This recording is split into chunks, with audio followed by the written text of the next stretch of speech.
Friends, இன்னைக்கு நம்ம beetroot பொரியல் செய்ய போறோம். எப்படி செய்யலாம்னு பார்க்கலாம் வாங்க. பீட்ரூட், வெங்காயம், பச்சை மிளகாய், கடலைப்பருப்பு, உளுந்தம்பருப்பு, வரமிளகா இதெல்லாம் எடுத்து பீட்ரூட், வெங்காயம், பச்சை மிளகாய் சின்ன சின்னதாக கட் பண்ணி எடுத்தாச்சு. பீட்ரூட் பொரியல் டேஸ்டா இருக்கிறதுக்கு நம்ம மசாலா ரெடி பண்ணிக்கலாம். வரமிளகா, பூண்டு, கடலைப்பருப்பு, உளுந்து எல்லாம் சேர்த்து நம்ம நல்லா வறுத்து எடுத்துக்க வேண்டியதான். நல்லா வறந்துருச்சு. நம்ம பருப்பு ஆஃப் பண்ணிட்டு நல்லா ஆற வச்சு மிக்சியில போட்டு அரைச்சி எடுத்துக்கலாம். மசாலா பொடி ரெடி பண்ணியாச்சு. அடுப்புல வானல் வச்சு எண்ணெயை ஊத்திக்கலாம். எண்ணெய் சூடேறிடுச்சு. கடுகு சேர்த்துக்கலாம். கடலைப்பருப்பு சேர்த்துக்கலாம். நல்லா மிக்ஸ் பண்ணி விட்டுக்கலாம். வெங்காயம், பச்சை மிளகாய் சேர்த்துக்கலாம்.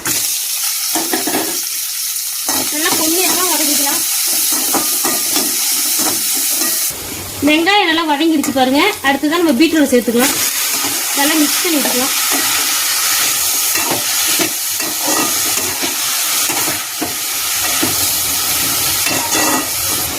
தேவையான அளவு உப்பு சேர்த்துக்கலாம்.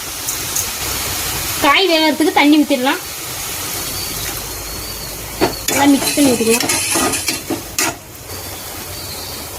மூடி ஒரு 5 நிமிஷம் வேக வச்சிடலாம். காய் வெந்துட்டான்னு பார்த்துடலாம். காய் வெந்துருச்சு. அடுத்ததான் நம்ம அரைச்சி வச்சிருக்கோம் மசாலாவை சேர்த்து மிக்ஸ் பண்ணிக்கலாம்.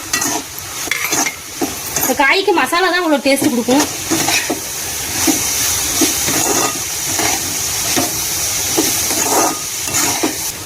தேவைன்னா தேங்காய் திருவள் சேர்த்துக்கலாம். வாசத்துக்காக கருவேப்பிலை, கொத்தமல்லி போட்டு இறக்கிடலாம். சூப்பரான சுவையான பீட்ரூட் பொரியல் ரெடி ஆயிடுச்சு. எங்க வீடியோ உங்களுக்கு பிடிச்சிருந்தா லைக் பண்ணுங்க, ஷேர் பண்ணுங்க, கமெண்ட் பண்ணுங்க, மறக்காம சப்ஸ்கிரைப் பண்ணுங்க.